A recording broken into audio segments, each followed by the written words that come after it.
The Secret Door to Success by Florence Scovel Shinn.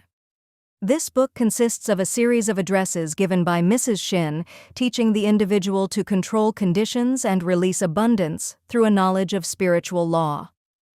Chapter 1. The Secret Door to Success.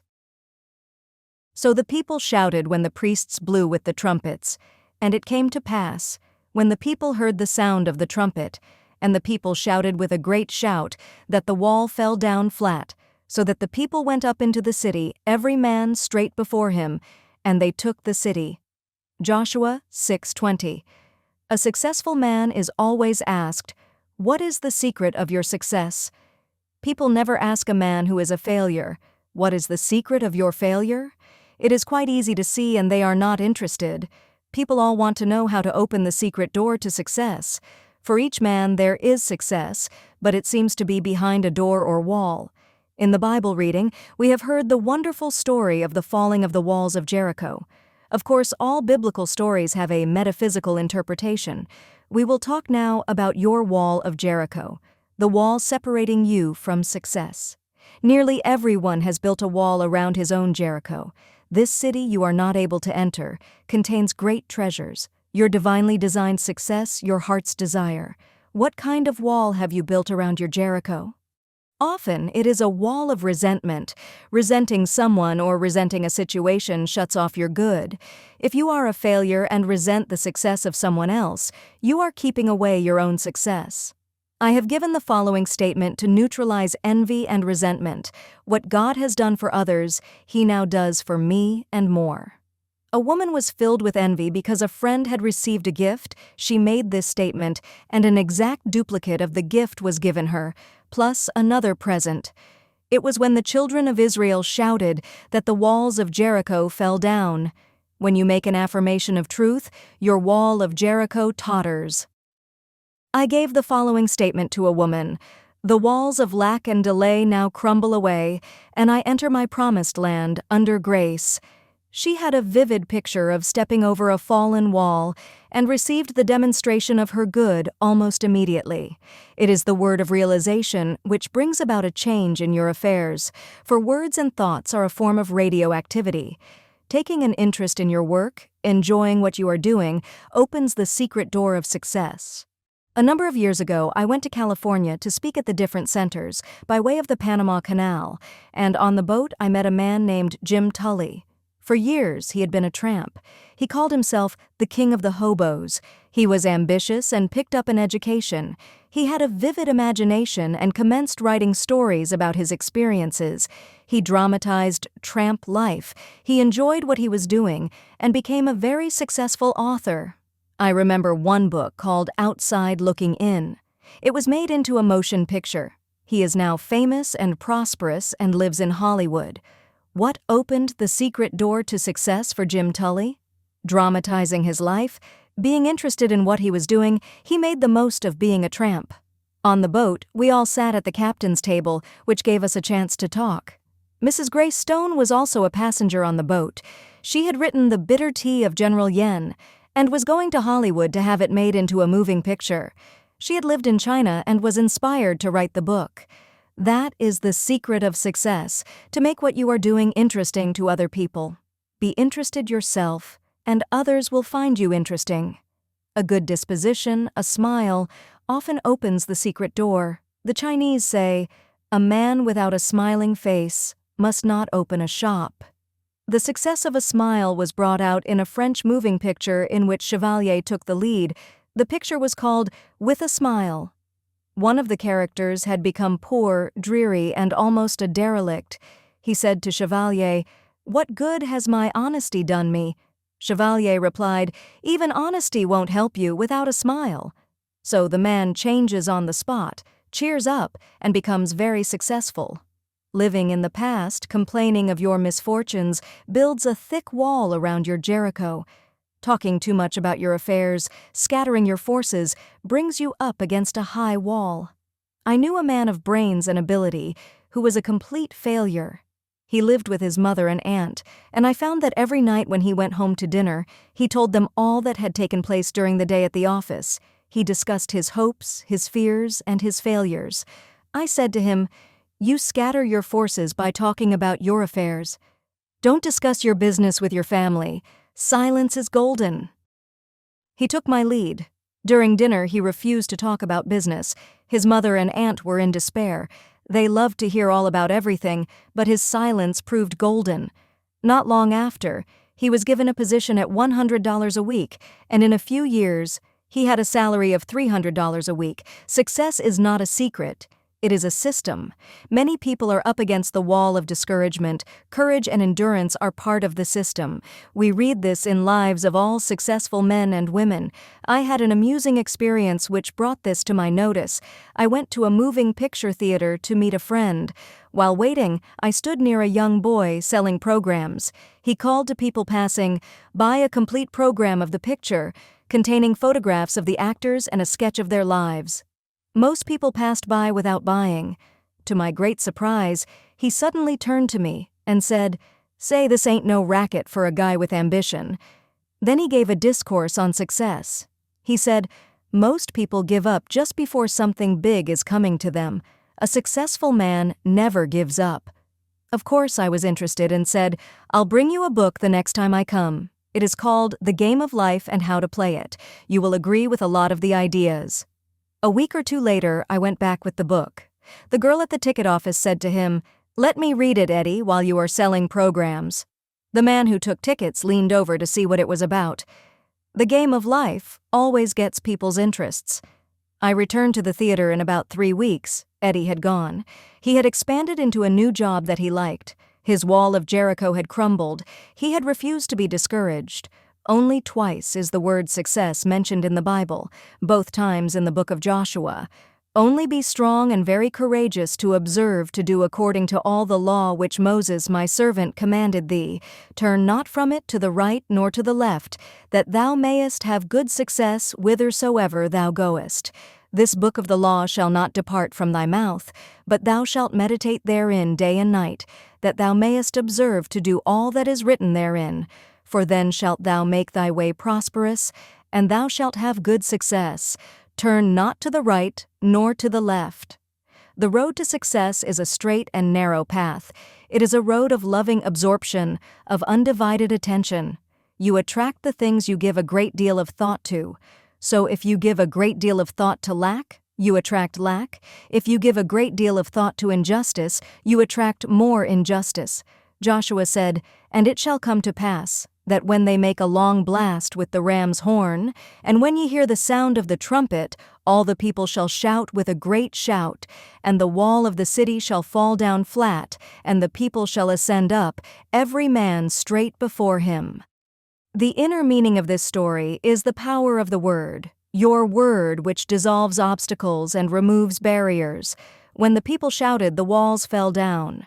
We find in folklore and fairy stories, which come down from legends founded on truth, the same idea. A word opens a door or cleaves a rock. We have it again in the Arabian Nights story, Ali Baba and the 40 Thieves. I awe it made into a moving picture. Ali Baba has a secret hiding place, hidden somewhere behind rocks and mountains. The entrance may only be gained by speaking a secret word. It is "Open Sesame." Ali Baba faces the mountain and cries, "Open sesame!" and rocks slide apart. It is very inspiring, for it gives you the realization of how your own rocks and barriers will part at the right word. So let us take the statement, "The walls of lack and delay now crumble away, and I enter my promised land under grace." Chapter 2. Bricks without straw. "There shall no straw be given you, yet ye shall make bricks without straw." Exodus 5:18. In the 5th chapter of Exodus, we have a picture of everyday life when giving a metaphysical interpretation. The children of Israel were in bondage to Pharaoh, the cruel taskmaster, ruler of Egypt. They were kept in slavery, making bricks, and were hated and despised. Moses had orders from the Lord to deliver his people from bondage. Moses and Aaron went in and told Pharaoh, "Thus saith the Lord God of Israel, Let my people go, that they may hold a feast unto me in the wilderness." He not only refused to let them go, but told them he would make their tasks even more difficult. They must make bricks without straw being provided for them. And the taskmasters of the people went out and their officers, and they spake to the people, saying, Thus saith Pharaoh, I will not give you straw. Go ye, get you straw where ye can find it, yet not aught of your work shall be diminished. It was impossible to make bricks without straw. The children of Israel were completely crushed by Pharaoh. They were beaten for not producing the bricks. Then came the message from Jehovah, Go therefore now and work, for there shall no straw be given you, yet shall ye deliver the tale, number, of bricks. Working with spiritual law, they could make bricks without straw, which means to accomplish the seemingly impossible. How often in life people are confronted with this situation? Agnes M. Lawson, in her Hints to Bible Students, says, The life in Egypt under foreign oppression is the symbol of man under the hard taskmasters of destructive thinking, pride, fear, resentment, ill will, etc. The deliverance under Moses is the freedom man gains from the taskmasters as he learns the law of life, for we can never come under grace except we first know the law. The law must be made known in order to be fulfilled. In the 111th Psalm we read in the final verse, The fear of the Lord, law, is the beginning of wisdom. A good understanding have all they that do his commandments, his praise endureth forever. Now if we read the word Lord, law, it will give us the key to the statement. The fear of the law, karmic law, is the beginning of wisdom, not the fear of the Lord. When we know that whatever we send out comes back, we begin to be afraid of our own boomerangs. I read in a medical journal the following facts telling of the boomerang this great pharaoh received. It would appear that flesh is indeed heir to a long and ancient line of ills, when, as was revealed by Lord Monaghan at a lecture at Leeds, that the pharaoh of the oppression suffered from hardening of the heart in a literal sense. Lord Monaghan showed some remarkable photographic slides of results of surgical operations 1,000 years before Christ, and among these was a slide of the actual anatomical remains of the pharaoh of the oppression.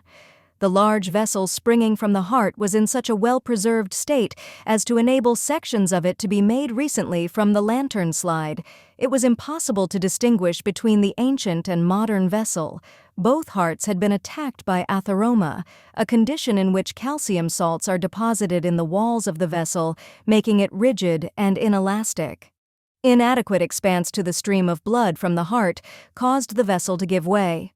With this condition went the mental changes that occur with a rigid arterial system. A narrowness of outlook, restriction and dread of enterprise, a literal hardening of the heart. So Pharaoh's hardness of heart hardened his own heart. This is as true today as it was several thousand years ago. We are all coming out of the land of Egypt, out of the house of bondage. Your doubts and fears keep you in slavery. You face a situation which seems hopeless. What can you do? It is a case of making bricks without straw. But remember the words of Jehovah, Go therefore now and work, for there shall no straw be given you, yet shall ye deliver the tale, number of bricks. You shall make bricks without straw. God makes a way where there is no way. I was told the story of a woman who needed money for her rent. It was necessary to have it at once, but she knew of no channel. She exhausted every avenue. However, she was a truth student and kept making her affirmations. Her dog whined and wanted to go out. She put on his leash and walked down the street, in the accustomed direction. However, the dog pulled at his leash and wanted to go in another direction. She followed, and in the middle of the block opposite an open park, she looked down and picked up a roll of bills, which exactly covered rent. She looked for ads, but never found the owner. There were no houses near where she found it. The reasoning mind, the intellect, takes the throne of Pharaoh in your consciousness. It says continually, it can't be done. What's the use? We must drown out these dreary suggestions with a vital affirmation. For example, take this statement, the unexpected happens, my seemingly impossible good now comes to pass. This stops all argument from the army of the aliens, the reasoning mind.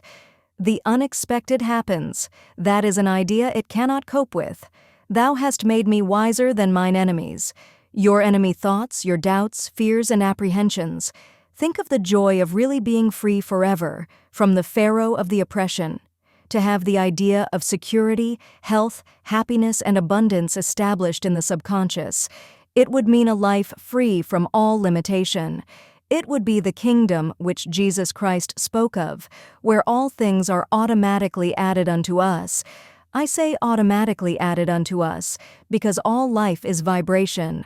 And when we vibrate to success, happiness, and abundance, the things which symbolize these states of consciousness will attach themselves to us. Feel rich and successful, and suddenly you receive a large check or a beautiful gift. I tell the story showing the working of this law. I went to a party where people played games, and whoever won received a gift. The prize was a beautiful fan. Among those present was a very rich woman who had everything. Her name was Clara. The poorer and resentful ones got together and whispered, "We hope Clara doesn't get the fan." Of course, Clara won the fan. She was carefree and vibrating to abundance. Envy and resentment short-circuit your good and keep away your fans. If you should happen to be resentful and envious, take the statement, "What God has done for others, He now does for me, and more."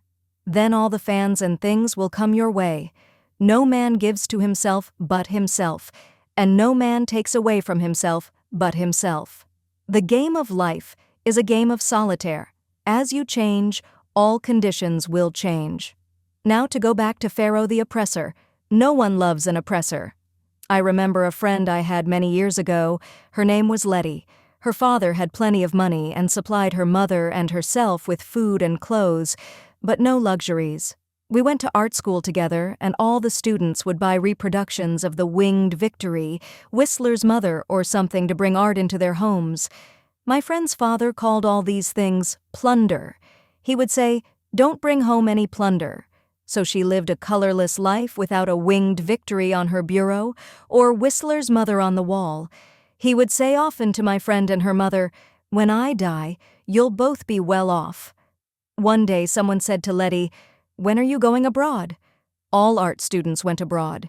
She replied cheerfully, "Not till Papa dies." So people always look forward to being free from lack and oppression.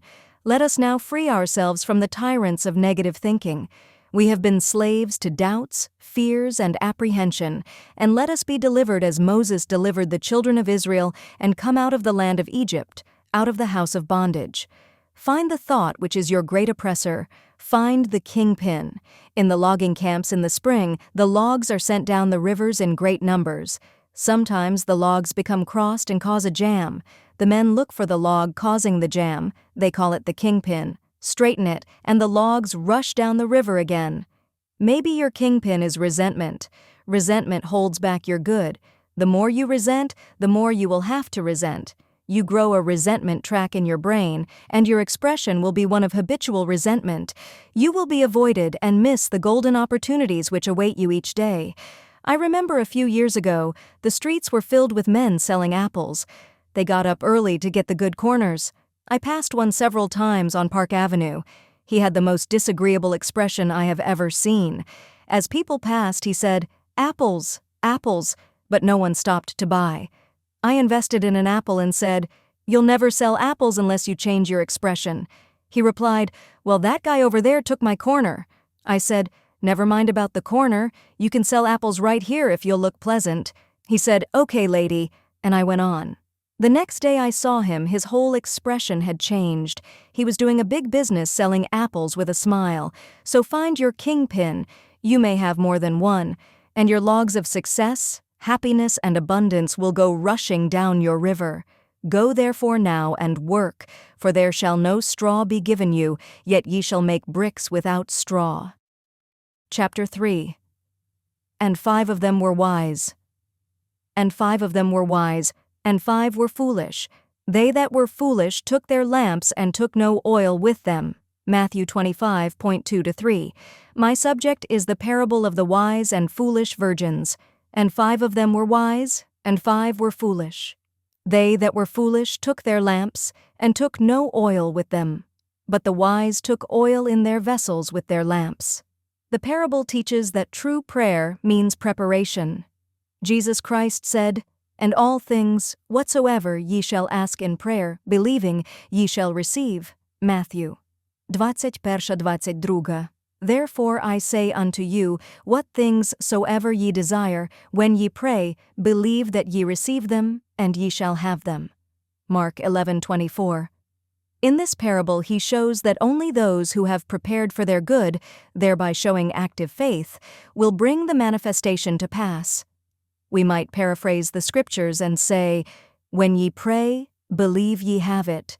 When ye pray, act as if you have already received. Armchair faith or rocking chair faith will never move mountains. In the armchair, in the silence, or meditation, you are filled with the wonder of this truth and feel that your faith will never waver. You know that the Lord is your shepherd, you shall never want. You feel that your God of plenty will wipe out all burdens of debt or limitations. Then you leave your armchair and step out into the arena of life. It is only what you do in the arena that counts. I will give you an illustration showing how the law works. For faith without action is dead. A man, one of my students, had a great desire to go abroad. He took the statement, I give thanks for my divinely designed trip, divinely financed, under grace, in a perfect way. He had very little money, but knowing the law of preparation, he bought a trunk. It was a very gay and happy trunk with a big red band around its waist. Whenever he looked at it, it gave him a realization of a trip. One day he seemed to feel his room moving. He felt the motion of a ship. He went to the window to breathe the fresh air, and it smelt like the aroma of the docks. With his inner ear, he heard the shriek of a seagull and the creaking of the gangplank. The trunk had commenced to work. It had put him in the vibration of his trip. Soon after that, a large sum of money came to him, and he took the trip. He said afterwards that it was perfect in every detail. In the arena of life, we must keep ourselves tuned up to concert pitch. Are we acting from motives of fear or faith? Watch your motives with all diligence, for out of them are the issues of life. If your problem is a financial one, and it usually is, you must know how to wind yourself up financially and keep wound up by always acting your faith. The material attitude towards money is to trust in your salary, your income and investments, which can shrink overnight. The spiritual attitude toward money is to trust in God for your supply. To keep your possessions, always realize that they are God in manifestation. What Allah has given cannot be diminished. Then if one door shuts, another door immediately opens. Never voice lack or limitation, for by your words you are condemned. You combine with what you notice, and if you are always noticing failure and hard times, you will combine with failure and hard times. You must form the habit of living in the fourth dimension, the world of the wondrous. It is the world where you do not judge by appearances. You have trained your inner eye to see through failure into success, to see through sickness into health, to see through limitation into plenty. I will give thee the land which thou seest. The man who achieves success has the fixed idea of success. If it is founded on a rock of truth and rightness, it will stand. If not, it is built upon sand and washed into the sea, returning to its native nothingness. Only divine ideas can endure. Evil destroys itself, for it is a cross-current against universal order, and the way of the transgressor is hard. They that were foolish took their lamps, and took no oil with them, but the wise took oil in their vessels with their lamps. The lamp symbolizes man's consciousness. The oil is what brings light or understanding. While the bridegroom tarried, they all slumbered and slept. And at midnight there was a cry made, Behold, the bridegroom cometh. Go ye out to meet him. Then all those virgins arose and trimmed their lamps. And the foolish said unto the wise, Give us your oil, for our lamps are gone out. The foolish virgins were without wisdom or understanding, which is oil for the consciousness, and when they were confronted with a serious situation, they had no way of handling it. And when they said to the wise, Give us of your oil, the wise answered, saying, Not so, lest there be not enough for us and you, but go ye rather to them that sell, and buy for yourselves. That means that the foolish virgins could not receive more than was in their consciousness, or what they were vibrating to. The man received the trip because it was in his consciousness, as a reality. He believed that he had already received. As he prepared for the trip, he was taking oil for his lamps. With realization comes manifestation. The law of preparation works both ways. If you prepare for what you fear or don't want, you begin to attract it. David said, "The thing I feared has come upon me." We hear people say, "I must put away money in case of illness." They are deliberately preparing to be ill, or "I'm saving for a rainy day." The rainy day is sure to come, at a most inconvenient time. The divine idea for every man is plenty. Your barns should be full, and your cup should flow over, but we must learn to ask aright. For example, take this statement: "I call on the law of accumulation. My supply comes from God and now pours in and piles up under grace." This statement does not give any picture of stint or saving or sickness. It gives a fourth-dimensional feeling of abundance, leaving the channels to infinite intelligence. Every day you must make a choice. Will you be wise or foolish? Will you prepare for your good? Will you take the giant swing into faith, or serve doubt and fear and bring no oil for your lamps? And while they went to buy, the bridegroom came, and they that were ready went in with him to the marriage, and the door was shut.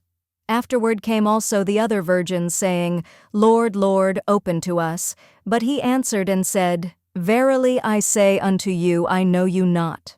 You may feel that the foolish virgins paid very dearly for neglecting to bring oil for their lamps, but we are dealing with the law of karma, or the law of comeback. It has been called the Judgment Day, which people usually associate with the end of the world. Your judgment day comes, they say, in sevens: 7 hours, 7 days, 7 weeks, 7 months, or 7 years. It might even come in 7 minutes. Then you pay some karmic debt, the price for having violated spiritual law. You failed to trust God. You took no oil for your lamps. Every day, examine your consciousness and see just what you are preparing for. You are fearful of lack and hang on to every cent, thereby attracting more lack. Use what you have with wisdom, and it opens the way for more to come to you. In my book, Your Word is Your Wand, I tell about the magic purse. In the Arabian Nights, they tell the story of a man who had a magic purse. As money went out, immediately money appeared in it again.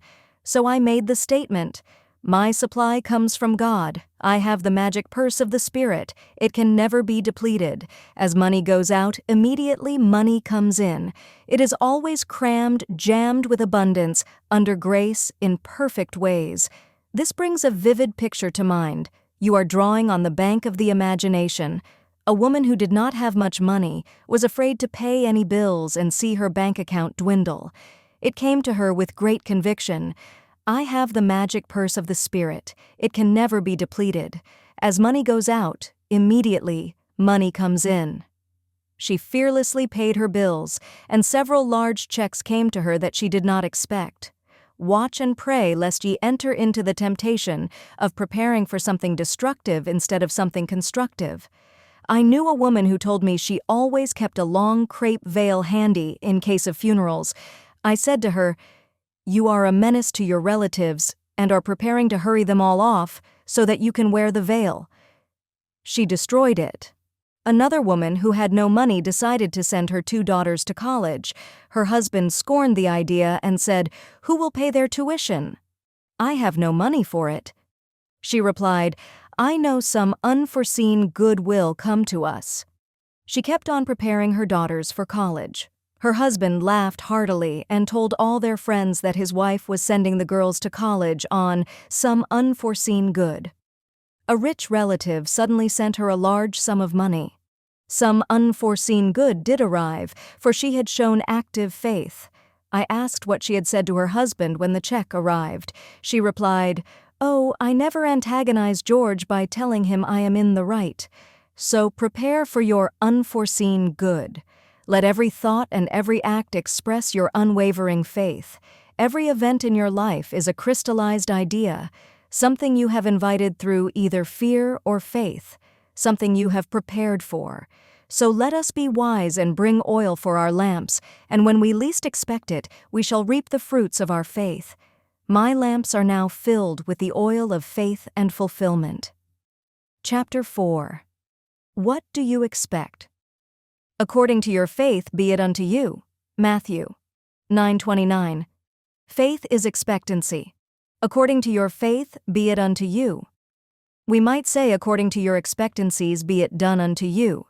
So, what are you expecting? We hear people say, we expect the worst to happen, or the worst is yet to come. They are deliberately inviting the worst to come.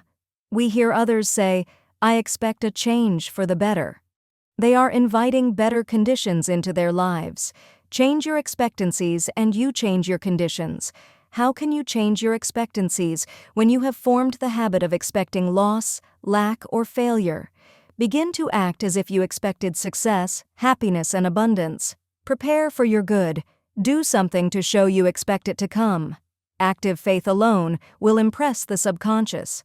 If you have spoken the word for a home, prepare for it immediately, as if you hadn't a moment to lose. Collect little ornaments, tablecloths, etc., etc. I knew a woman who made the giant swing into faith by buying a large armchair.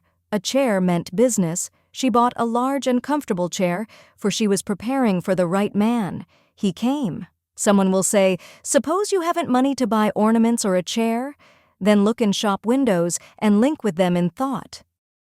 Get in their vibration. I sometimes hear people say, I don't go into the shops because I can't afford to buy anything. That is just the reason why you should go into the shops. Begin to make friends with the things you desire or require.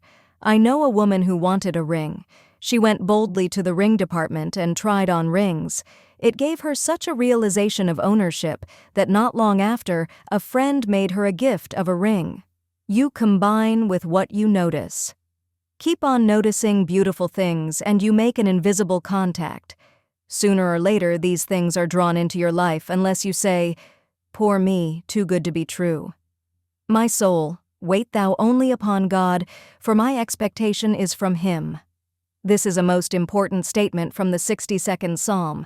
The soul is the subconscious mind, and the psalmist was telling his subconscious to expect everything directly from the universal, not to depend upon doors and channels. My expectations is from Him. God cannot fail, for His ways are ingenious, His methods are sure. You can expect any seemingly impossible good from God if you do not limit the channels. Do not say how you want it done or how it can't be done. God is the giver and the gift and creates His own amazing channels. Take the following statement. I cannot be separated from God the giver, therefore I cannot be separated from God the gift. The gift is God in action. Get the realization that every blessing is good in action, and see God in every face and good in every situation. This makes you master of all conditions. A woman came to me saying that there was no heat in the radiators in their apartment and that her mother was suffering from the cold. She added, the landlord has declared that we can't have heat until a certain date. I replied, God is your landlord. She said, that's all I want to know, and rushed out. That evening the heat was turned on without asking. It was because she realized that the landlord was God in manifestation. This is a wonderful age, for people are becoming miracle-minded. It is in the air. Quoting from an article which I found in the New York Journal and American by John Anderson, it corroborates what I have just said. The title of the article is, Theater Goers Make Hits of Metaphysical Plays. If, said the cynical manager, who shall be called Brock Pemberton, with a slight accent of sarcasm in his voice, the other night, on an intermission curbside talk, you fellows, meaning the critics, know so much about what the New York public wants. Why don't you tell me what to produce? Why don't you tell me what sort of play the playgoers want to see? I would, I said, but you wouldn't believe it. You're hedging, he said. You don't know, and you're trying to cover up by pretending to know more than you're willing to say. You haven't any more idea than I have this minute what sort of plays generally succeed. I have, I said. There is one surefire success, one theme that works and has always worked, whether it is competing with Boy Meets Girl, mysteries, historical tragedies, etc. No play on the theme has ever completely failed if it had nay merit at all, and a lot of poor ones have been big hits. You're stalling again, said Mr. Pemberton. What sort of plays are they? Metaphysical, I said, fouling slightly with a big word and waiting quietly for the effect. Metaphysical, said Mr. Pemberton. You mean metaphysical? I paused a moment, and since Mr. Pemberton said nothing, went right on spouting such titles as The Green Pastures, The Star Wagon, Father Malachi's Miracle, etc. Some of these, I added, reached the public over the heads of the critics. But Mr. Pemberton had departed to ask, probably in every theater in town, is there a metaphysician in the house? People are beginning to realize the power of their words and thoughts. They understand why faith is the substance of the thing hoped for, the evidence of things not seen. We see the law of expectancy working out through superstition. If you walk under a ladder and expect it to give you bad luck, it will give you bad luck. The ladder is quite innocent. Bad luck came because you expected it. We might say expectancy is the substance of the things hoped for, or expectancy is the substance of the thing man fears. The thing I expected has come upon me. Nothing is too good to be true. Nothing is too wonderful to happen. Nothing is too good to last when you look to God for your good. Now think of the blessings which seem so far off, and begin to expect them now, under grace, in an unexpected way. For God works in unexpected ways, His wonders to perform. I was told that there are 3,000 promises in the Bible. Let us now expect all these blessings to come to pass. Among them we are promised riches and honor, eternal youth. Your flesh shall become as a little child's, and eternal life. Death itself shall be overcome. Christianity is founded upon the forgiveness of sins and an empty tomb. We now know that all these things are scientifically possible. As we call on the law of forgiveness, we become free from mistakes and the consequences of mistakes. Though your sins be as scarlet, ye shall be washed whiter than wool. Then our bodies will be bathed in light and express the body electric, which is incorruptible and indestructible, pure substance, expressing perfection. I expect the unexpected, my glorious good now comes to pass. Chapter 5. The Long Arm of God. The eternal God is thy refuge, and underneath are the everlasting arms. Deuteronomy 33, minutes and 27 seconds. In the Bible, the arm of God always symbolizes protection. The writers of the Bible knew the power of a symbol. It brings a picture which impresses the subconscious mind. They used the symbols of the rock, sheep, shepherds, vineyard, lamp, and hundreds of others. It would be interesting to know how many symbols are used in the Bible. The arm also symbolizes strength.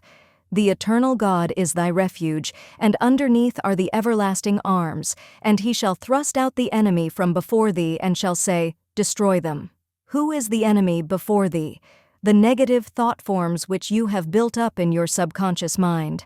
A man's enemies are only those of his own household. The everlasting arms thrust out these enemy thoughts and destroy them. Have you ever felt the relief of getting out some negative thought form? Perhaps you have built up a thought form of resentment until you are always boiling with anger about something. You resent people you know, people you don't know, people in the past and people in the present, and you may be sure that the people in the future won't escape your wrath. All the organs of the body are affected by resentment, for when you resent with every organ of the body. You pay the penalty with rheumatism, arthritis, neuritis, etc., for acid thoughts produce acid in the blood. All this trouble comes because you are fighting the battle, not leaving it to the long arm of God. I have given the following statement to many of my students. The long arm of God reaches out over people and conditions, controlling this situation and protecting my interests. This brings a picture of a long arm symbolizing strength and protection. With the realization of the power of the long arm of God, you would no longer resist or resent. You would relax and let go. The enemy thoughts within you would be destroyed. Therefore, the adverse conditions would disappear. Spiritual development means the ability to stand still or stand aside and let infinite intelligence lift your burdens and fight your battles. When the burden of resentment is lifted, you experience a sense of relief. You have a kindly feeling for everyone, and all the organs of your body begin to function properly. A clipping quoting Albert Edward Day, D.D. reads, That loving our enemies is good for our spiritual health is widely known and accepted, but that negation and poisonous emotions destroy physical health is a relatively new discovery. The problem of health is often an emotional one. Wrong emotions entertained and repeated are potent causes of illness. When the preacher talks about loving your enemies, the man on the street is apt to dismiss the idea as unendurable and pious. But the fact is, the preacher is telling you something which is one of the first laws of hygiene as well as ethics. No man, even for his body's sake, can afford to indulge in hatred. It is like repeated doses of poison. When you are urged to get rid of fear, you are not listening to a moonstruck idealist. Rather, you are hearing counsel that is as significant for health as advice about diet. We hear so much about a balanced diet, but without a balanced mind, you can't digest what you eat, calories or no calories. Non-resistance is an art. When acquired, the world is yours. So many people are trying to force situations. Your lasting good will never come through forcing personal will. Flee from the things which flee from thee, seek nothing, fortune seeketh thee. Behold his shadow on the floor, behold him standing at the door. I do not know the author of these lines. Lovelock, the celebrated English athlete, was asked how to attain his speed and endurance in running. He replied, "Learn to relax. Let us attain this rest in action." He was most relaxed when running the fastest. Your big opportunity and big success usually slide in when you least expect it. You have to let go long enough for the great law of attraction to operate. You never saw a worried and anxious magnet.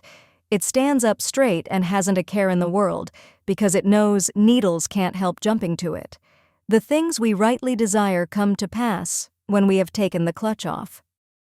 I say in my correspondence course, do not let your heart's desire become your heart's disease. You are completely demagnetized when you desire something too intensely. You worry, fear, and agonize. There is an occult law of indifference. None of these things move me. Your ships come in over a don't care sea. Many people in truth antagonize friends because they are too anxious for them to read the books and go to the lectures. They meet opposition. A friend took my book, The Game of Life and How to Play It, to her brother's house to read. The young men of the family refused to read it. No nut stuff for them. One of these young men drives a taxicab. One night he drove a taxi which belonged to another man. In going over the car, he found a book stuffed away somewhere. It was The Game of Life and How to Play It. The next day he said to his aunt, "I found Mrs. Shinn's book in the taxi last night. I read it, and it's great. There's a lot of good reading in it. Why doesn't she write another book?" God works in roundabout ways, his wonders to perform. I meet unhappy people and a few grateful and contented people. A man said to me one day, "I have a great deal to be thankful for. I have good health, enough money, and I'm still single." The 89th Psalm is very interesting, for we find that two individuals take part, the man who sings the psalm, for all psalms are songs or poems, and Lord God of hosts answers him. It is a song of praise and thanksgiving, extolling the strong arm of God. I will sing of the mercies of the Lord forever, O Lord God of hosts, who is a strong Lord like unto thee. Thou hast a mighty arm, strong is thy hand, and high is thy right hand. Then the Lord of hosts replies, With whom my hand shall be established, mine arm also shall strengthen him. My mercy will I keep for him forevermore, and my covenant shall stand fast with him. We only hear the words forevermore in the Bible and in fairy tales. In the absolute, man is outside of time and space. His good is from everlasting to everlasting. The fairy tales came down from the old Persian legends which were founded upon truth. Aladdin and his wonderful lamp is the outpicturing of the Word.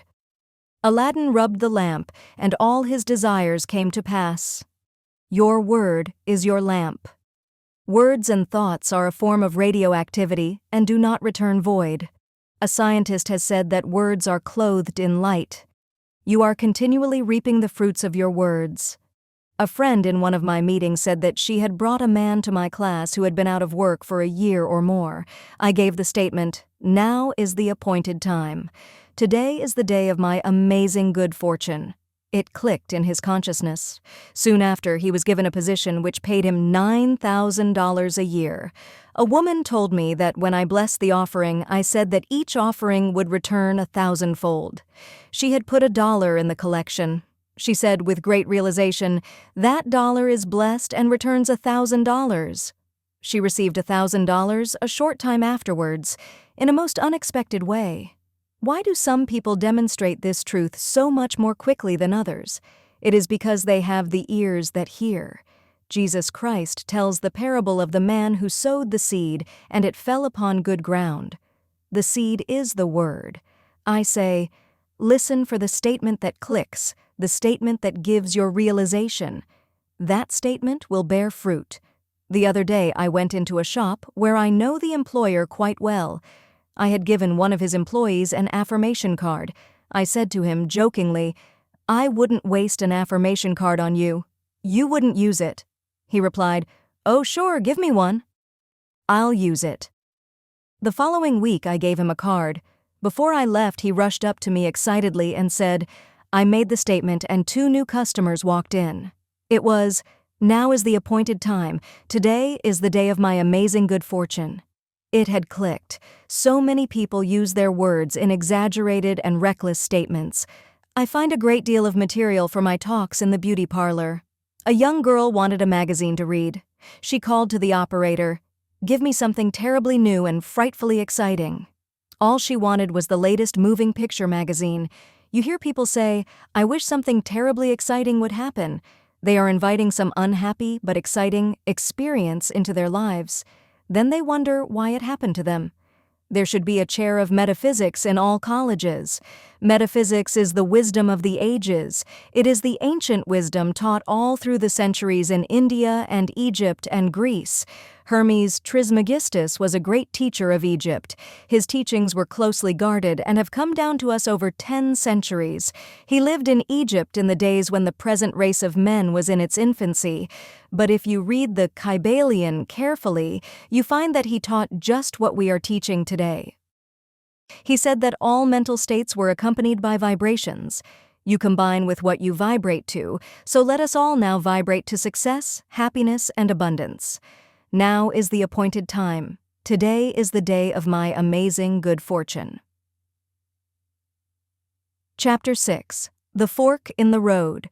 Choose you this day whom ye will serve. Joshua 24:15. Every day there is a necessity of choice, a fork in the road. Shall I do this or shall I do that? Shall I go or shall I stay? Many people do not know what to do. They rush about letting other people make decisions for them, then regret having taken their advice. There are others who carefully reason things out. They weigh and measure the situation like dealing in groceries and are surprised when they fail to obtain their goal.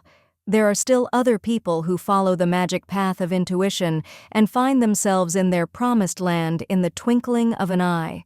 Intuition is a spiritual faculty high above the reasoning mind, but on the path is all that you desire or require. In my book, The Game of Life and How to Play It, I give many examples of success attained through using this marvelous faculty. I say also that prayer is telephoning to God, and intuition is God telephoning to you. Correspondence course. So choose ye this day to follow the magic path of intuition. In my question and answer classes, I tell you how to cultivate intuition. In most people, it is a faculty which has remained dormant, so we say, "Awake thou that sleepeth." Wake up to your leads and hunches. Wake up to the divinity within. Claude Bragdon said, "To live intuitively is to live fourth-dimensionally." Now, when it is necessary for you to make a decision, you face a fork in the road. Ask for a definite, unmistakable lead, and you will receive it. We find many events to interpret metaphysically in the book of Joshua. After the death of Moses, the divine command came to Joshua, "Now therefore arise, go over the Jordan, thou and all thy people, unto the land which I do give to them. Every place the sole of your feet shall tread upon, to you have I given it." The feet are the symbol of understanding, so it means metaphysically all that we understand stands under us in consciousness, and what is rooted there can never be taken from us. For the Bible goes on to say, "There shall not any man be able to stand before thee all the days of thy life. I will not fail thee, nor forsake thee. Only be thou strong and very courageous, that thou mayest observe to do according to all the law, which Moses my servant commanded thee. Turn not from it to the right hand or to the left, that thou mayest prosper whithersoever thou goest." So we find we have success through being strong and very courageous in following spiritual law. We are back again to the fork in the road, the necessity of choice. Choose you this day whom ye shall serve, the intellect or divine guidance. A well-known man, who has become a great power in the financial world, said to a friend, "I always follow intuition, and I am luck incarnate." Inspiration, which is divine guidance, is the most important thing in life. People come to truth meetings for inspiration. I find the right word will start divine activity operating in their affairs. A woman came to me with a complication of affairs. I said to her, "Let God juggle the situation." It clicked. She took the affirmation, "I now let God juggle this situation." Almost immediately she rented a house, which had been vacant for a long time. Let God juggle every situation, for when you try to juggle the situation, you drop all the balls.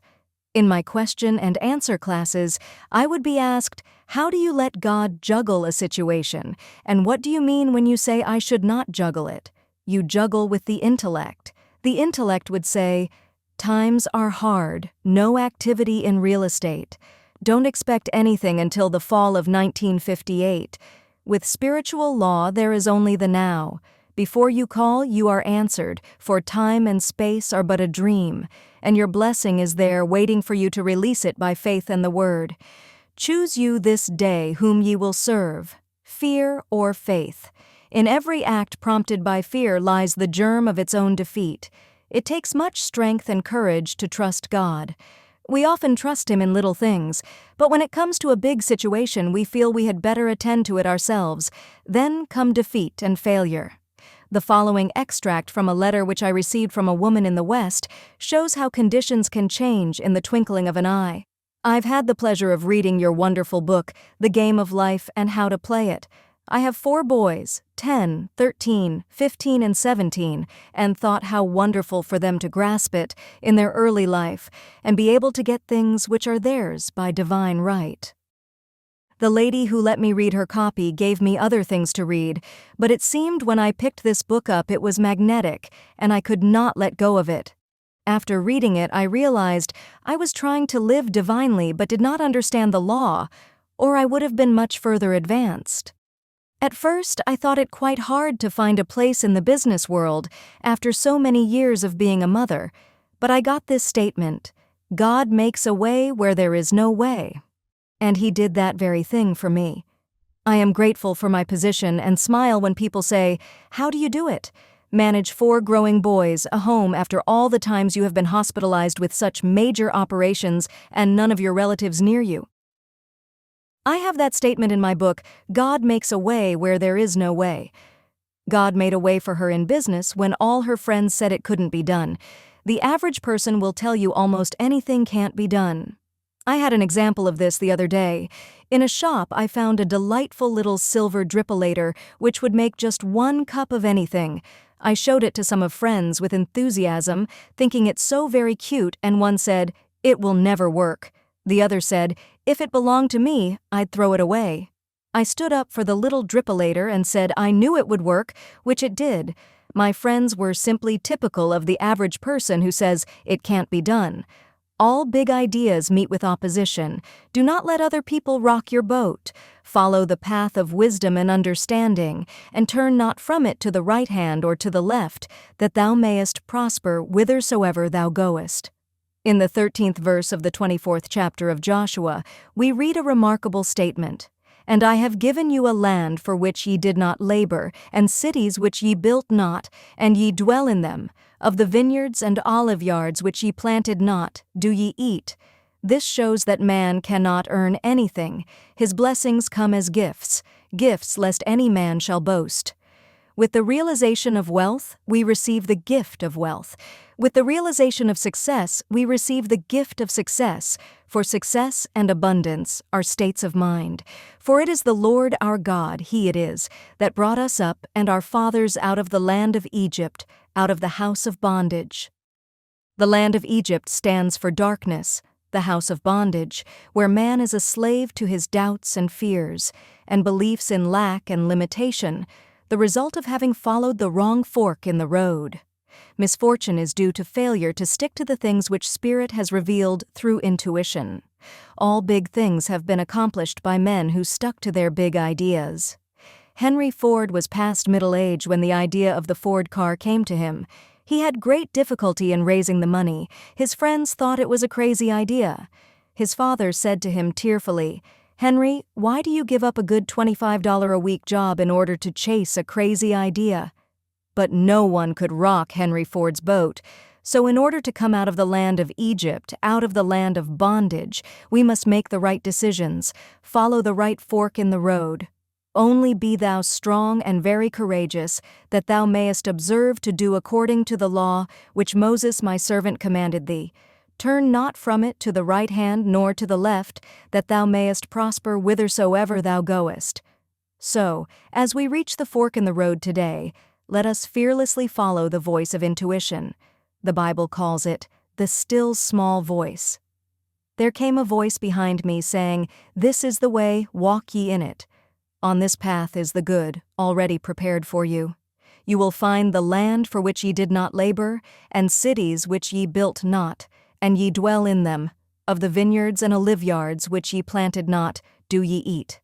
I am divinely led. I follow the right fork in the road. God makes a way where there is no way." Chapter 7. Crossing your Red Sea. Speak unto the children of Israel that they go forward. Exodus 14:15. One of the most dramatic stories in the Bible is the episode of the children of Israel crossing the Red Sea. Moses was leading them out of the land of Egypt, where they were kept in bondage and slavery. They were being pursued by the Egyptians. The children of Israel, like most people, did not enjoy trusting God. They did a lot of murmuring. They said to Moses, "Is not this the word that we did tell thee in Egypt, saying, Let us alone, that we may serve the Egyptians? For it had been better for us to serve the Egyptians than that we should die in the wilderness." And Moses said unto the people, "Fear ye not, stand still, and see the salvation of the Lord, which he will show to you today. For the Egyptians whom ye have seen today, ye shall see them again no more forever. The Lord shall fight for you, and ye shall hold your peace." We might say that Moses pounded faith into the children of Israel. They preferred being slaves to their old doubts and fears, for Egypt stands for darkness, than to take the giant swing into faith and pass through the wilderness to their promised land. There is indeed a wilderness to pass through before your promised land is reached. The old doubts and fears encamp round about you, but there is always someone to tell you to go forward. There is always a Moses on your pathway. Sometimes it is a friend, sometimes intuition. And the Lord said to Moses, "Wherefore criest thou unto me? Speak unto the children of Israel that they go forward. But lift thou up thy rod, and stretch out thine hand over the sea, and divide it, and the children of Israel shall go on dry ground through the midst of the sea." And Moses stretched out his hand over the sea, and the Lord caused the sea to go back by a strong east wind all that night, and made the sea dry land, and the waters were divided. And the children of Israel went into the midst of the sea upon the dry ground, and the waters were a wall unto them on their right hand, and on their left. And the Egyptians pursued, and went in after them to the midst of the sea, even all Pharaoh's horses, his chariots, and his horsemen. And the Lord said unto Moses, "Stretch out thine hand over the sea, that the waters may come again upon the Egyptians, upon their chariots, and upon their horsemen." And Moses stretched forth his hand over the sea, and the sea returned, and the Egyptians fled against it, And the Lord overthrew the Egyptians in the midst of the sea. And the waters returned and covered the chariots and the horsemen and all the hosts of Pharaoh that came into the sea after them. There remained not so much as one of them. Now remember, the Bible is talking about the individual. It is talking about your wilderness, your Red Sea, and your promised land. Each one of you has a promised land, a heart's desire, but you have been so enslaved by the Egyptians, your negative thoughts. It seems very far away, and too good to be true. You consider trusting God a very risky proposition. The wilderness might prove worse than the Egyptians, and how do you know your promised land really exists? The reasoning mind will always back up the Egyptians, but sooner or later something says, "Go forward." It is usually circumstances. You are driven to it. I give the example of a student. She is a very marvelous pianist and had great success abroad. She came back with a book full of press clippings and a happy heart. A relative took an interest in her and said she would back her financially for a concert tour. They chose a manager who took charge of the expenses and attended to her bookings. After a concert or two, there were no more funds. The manager had taken them. My friend was left stranded, desolate, and disappointed. This was about the time that she came to me. She hated the man, and it was making her ill. She had very little money and could afford only a cheerless room where her hands were often too cold to practice. She was indeed in bondage to the Egyptians, hate, resentment, lack, and limitation. Someone brought her to one of my meetings, and she spoke to me and told her story. I said, in the first place, you must stop hating that man. When you are able to forgive him, your success will come back to you. You are taking your initiation in forgiveness. It seemed a pretty big order, but she tried and came regularly to all my meetings. In the meantime, the relative had started a suit to recover the money. Time went on, and it never came to court. My friend had a call to go to California. She was no longer disturbed by the situation and had forgiven the man. Suddenly, after about 4 years, she was notified that the case had come to court. She called me upon her arrival in New York and asked me to speak the word for rightness and justice. They went at the time appointed, and it was all settled out of court, the man restoring the money by monthly payments. She came to me overflowing with joy, for she said, I hadn't the least resentment toward the man. He was amazed when I greeted him cordially. Her relative said that all the money was to go to her, so she found herself with a big bank account. Now she will soon reach her promised land. She came out of the house of bondage, of hate and resentment, and crossed her Red Sea.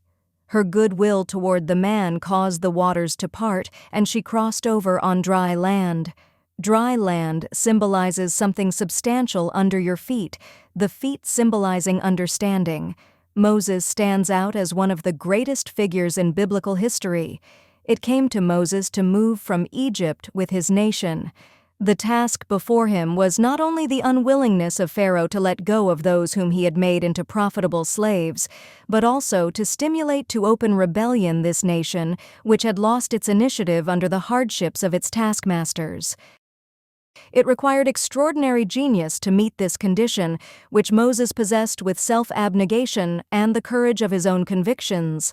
Self-abnegation. He was called the meekest of men. We have often heard the expression, as meek as Moses. He was so meek towards the commands of the Lord that he became one of the strongest of men. The Lord said to Moses, Lift thou up thy rod and stretch out thine hand over the sea, and divide it, and the children of Israel shall go on dry ground through the midst of the sea. So, never doubting, he said to the children of Israel, Go forward. This was a daring thing to do, to lead a multiple of people into the sea, having perfect faith they would not drown. Behold the miracle. The Lord caused the sea to go back by a strong east wind all that night, and made the sea dry land, and the waters were divided. Now remember, this could happen for you this very day. Think of your problem. Maybe you have lost your initiative from living so long a slave to Pharaoh, your doubts, fears, and discouragements. Say to yourself, Go forward. The Lord caused the sea to go back by a strong east wind. We will think of this strong east wind as a strong affirmation. Take a vital statement of truth. For example, if your problem is a financial one, say, "My supply comes from God, and big happy financial surprises come to me under grace in perfect ways." The statement is a good one, for it contains the element of mystery. We are told that God works in mysterious ways His wonders to perform. We might say in surprising ways. Now that you have made your statement for supply, you have caused the east wind to blow, so walk up to your Red Sea of lack or limitation. The way to walk up to your Red Sea is to do something to show your fearlessness. I will tell the story of a student who had an invitation to visit friends at a very fashionable summer resort. She had been living in the country for a long time, grown heavier, and nothing fitted her but her Girl Scout suit. Suddenly, she received the invitation. It meant evening clothes, slippers, and accessories, none of which she had, and no money to buy them. She came to me. I said, "What is your hunch?" She replied, "I feel very fearless. I have the hunch to go anyway." So she squeezed herself into something to travel in and went. When she arrived at her friend's house, she was greeted warmly, but her hostess said with some embarrassment, "Maybe what I've done will hurt you, but there are some evening clothes and slippers I never wear which I have put in your room. Won't you make use of them?" My friend assured her she would be delighted, and everything fitted perfectly. She had indeed walked up to her Red Sea and passed over on dry land. The waters of my Red Sea part, and I pass over on dry land. I now go forward into my promised land. Chapter 8. The Watchman at the Gate. Also I set watchmen over you, saying, "Hearken to the sound of the trumpet." Jeremiah 6:17. We must all have a watchman at the gate of our thoughts. The watchman at the gate is the superconscious mind. We have the power to choose our thoughts. Since we have lived in the race thought for thousands of years, it seems almost impossible to control them. They rush through our minds like stampeding cattle or sheep. But a single sheepdog can control the frightened sheep and guide them into the sheep pen. I saw a picture in the newsreels of a shepherd dog controlling the sheep. He had rounded up all but 3. These 3 resisted and resented. They bawed and lifted their front feet in protest, but the dog simply sat down in front and never took his eyes off them. He did not bark or threaten. He just sat and looked his determination. In a little while the sheep tossed their heads and went in the pen. We can learn to control our thoughts in the same way, by gentle determination, not force. We take an affirmation and repeat it continually while our thoughts are on the rampage. We cannot always control our thoughts, but we can control our words, and repetition impresses the subconscious, and we are then master of the situation. In the 6th chapter of Jeremiah we read, "I set a watchman over you, saying, Hearken to the sound of the trumpet." Your success and happiness in life depend upon the watchman at the gate of your thoughts. Sooner or later, crystallize on the external. People think by running away from a negative situation, they will be rid of it, but the same situation confronts them wherever they go. They will meet the same experiences until they have learned their lessons. This idea is brought out in the moving picture, The Wizard of Oz. The little girl, Dorothy, is very unhappy because the mean woman in the village wants to take away her dog, Toto.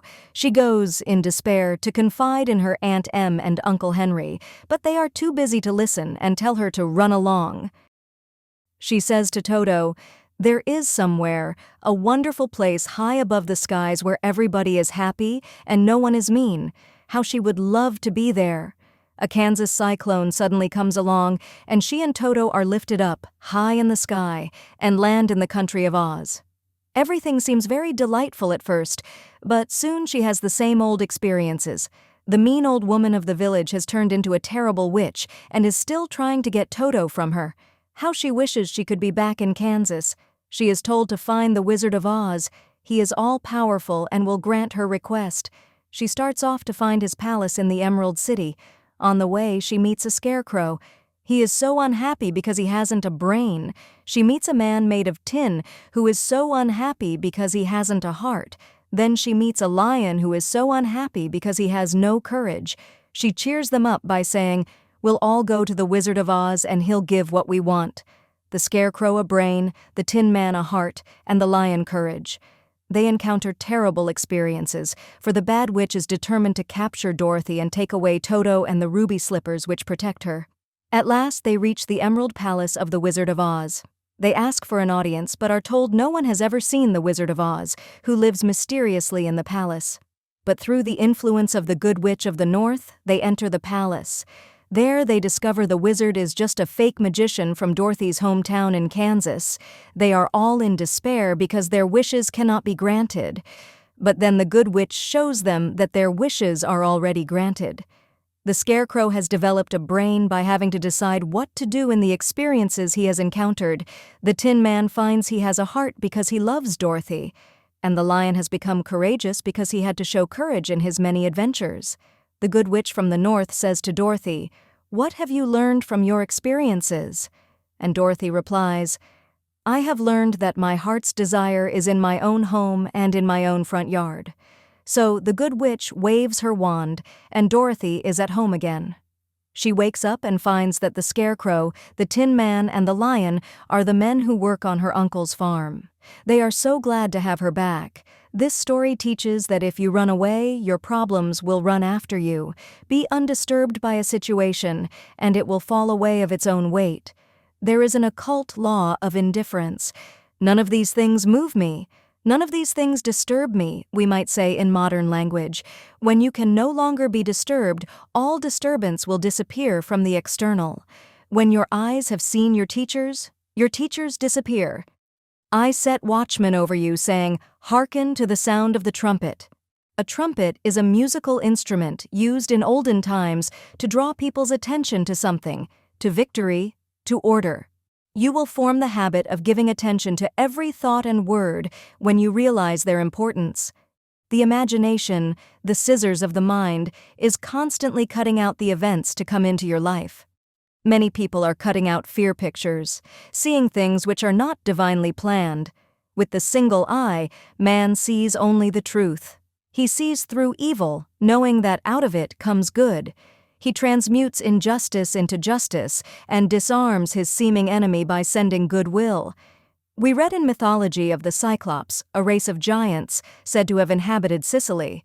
These giants had only one eye in the middle of the forehead. The seat of the imaging faculty is situated in the forehead, between the eyes. So these fabled giants came from this idea. You are indeed a giant when you have a single eye. Then every thought will be a constructive thought, and every word a word of power. Let the third eye be the watchman at the gate. If therefore thine eye be single, thy whole body is full of light.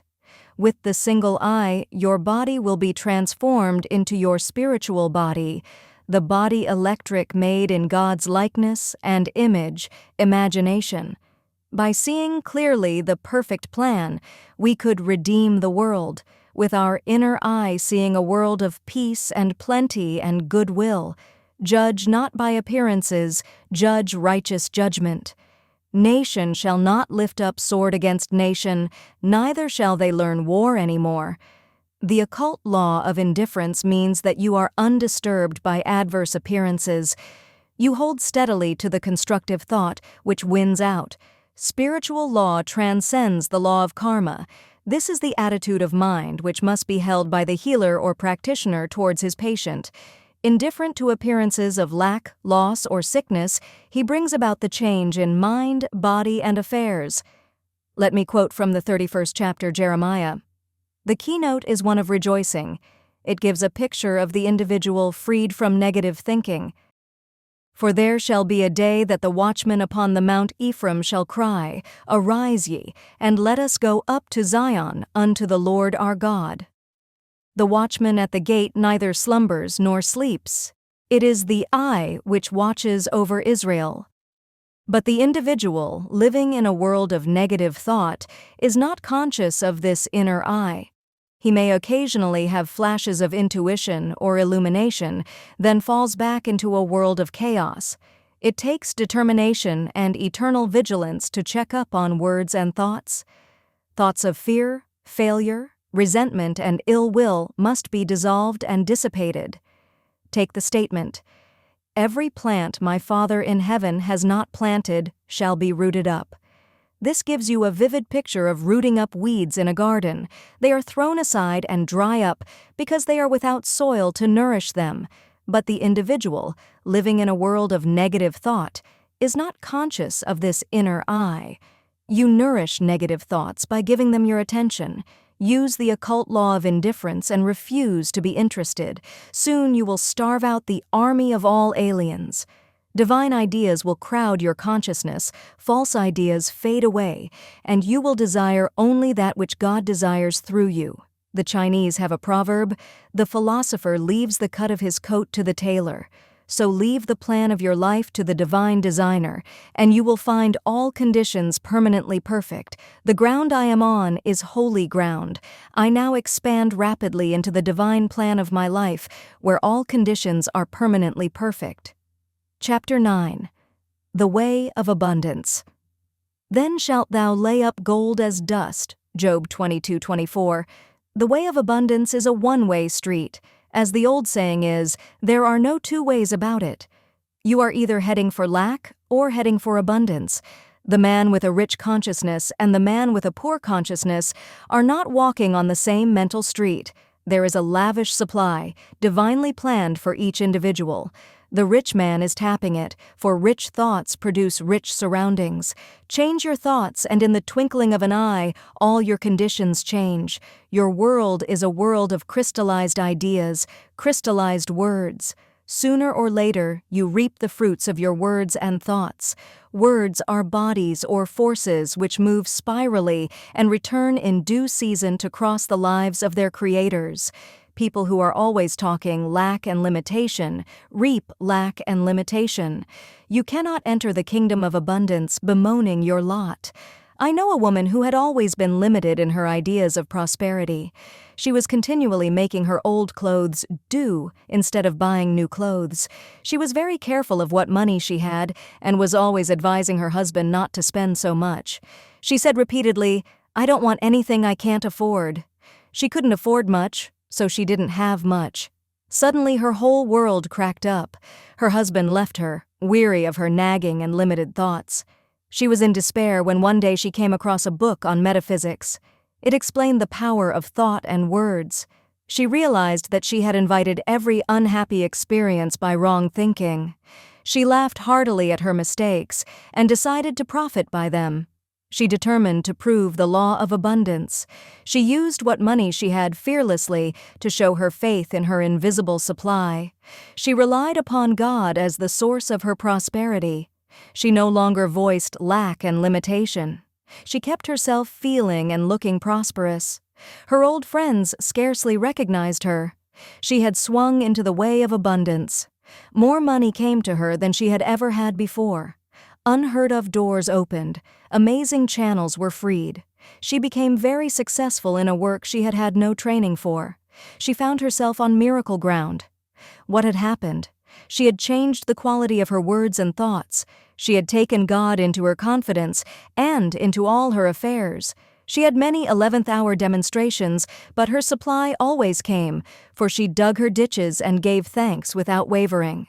Someone called me up recently and said, "I am looking desperately for a position." I replied, "Don't look desperately for it. Look for it with praise and thanksgiving, for Jesus Christ, the greatest of metaphysicians, said to pray with praise and thanksgiving." Praise and thanksgiving open the gates, for expectancy always wins. Of course, the law is impersonal, and a dishonest person with rich thoughts will attract riches, but a thing ill-got has ever bad success, as Shakespeare says. It will be of short duration and will not bring happiness. We have only to read the papers to see that the way of the transgressor is hard. That is the reason it is so necessary to make your demands aright on the universal supply and ask for what is yours by divine right and under grace in a perfect way. Some people attract prosperity but cannot hold it. Sometimes their heads are turned, sometimes they lose it through fear and worry. A friend in one of my question and answer classes told this story. Some people in his hometown, who had always been poor, suddenly struck oil in their backyard. It brought great riches. The father joined the country club and went in for golf. He was no longer young, the exercise was too much for him, and he dropped dead on the links. This filled the whole family with fear. They all decided they might have heart trouble, so they are now in bed with trained nurses watching every heartbeat. In the race thought people must worry about something. They no longer worried about money, so they shifted their worries to health. The old idea was that you can't have everything. If you got one thing, you'd lose another. People were always saying, "Your luck won't last. It's too good to be true." Jesus Christ said, "In the world thought, there is tribulation. But be of good cheer. I have overcome the world thought." In the superconscious, there is a lavish supply for every demand, and your good is perfect and permanent. If thou return to the Almighty, thou shalt be built up. In consciousness, thou shalt put away iniquity far from thy tabernacles. Then shalt thou lay up gold as dust, the gold of Ophir as the stones of the brooks. Yea, the Almighty shall be thy defense, and thou shalt have plenty of silver. What a picture of opulence! The result of returning to the Almighty in consciousness. With the average person who has thought in terms of lack for a long time, it is very difficult to build up a rich consciousness. I have a student who has attracted great success by making the statement, "I am the daughter of the King. My rich father now pours out his abundance upon me. I am the daughter of the King. Everything makes way for me." Many people put up with limited conditions because they are too lazy, mentally, to think themselves out of them. You must have a great desire for financial freedom. You must feel yourself rich. You must see yourself rich. You must continually prepare for riches. Become as a little child and make believe you are rich. You are then impressing the subconscious with expectancy. The imagination is man's workshop, the scissors of the mind where he is constantly cutting out the events of his life. The superconscious is the realm of inspiration, revelation, illumination, and intuition. Intuition is usually known as a hunch. I do not apologize for the word hunch anymore. It is now in Webster's latest dictionary. I had a hunch to look up hunch, and there it was. The superconscious is the realm of perfect ideas. The great genius captures his thoughts from the superconscious. Without the vision, imagination, my people perish. When people have lost the power to image their good, they perish, or go under. It is interesting to compare the translation of the French and English Bibles. In the 21st verse of the 22nd chapter of Job, we read, "Acquaint now thyself with him, and be at peace, thereby good shall come unto thee." In the French Bible we read, "Attach thyself to God, and you will have peace. Thou shalt thus enjoy happiness." The 23rd verse, "If thou return to the Almighty, thou shalt be built up. Thou shalt put away iniquity far from thy tabernacles." In the French translation we read, "Thou shalt be re-established if thou returnest to the Almighty, putting iniquity far off from your dwellings." In the 24th verse we read a new and amazing translation. The English Bible reads, "Then shalt thou lay up gold as dust, and the gold of Ophir as the stones of the brooks." The French Bible says, "Throw gold into the dust, the gold of Ophir amongst the pebbles of the torrents, and the Almighty shall be thy gold, thy silver, thy riches." This means if people are depending entirely on their visible supply, it is even better to throw it away and trust absolutely to the Almighty for gold, silver, and riches. I give an example in the story told me by a friend.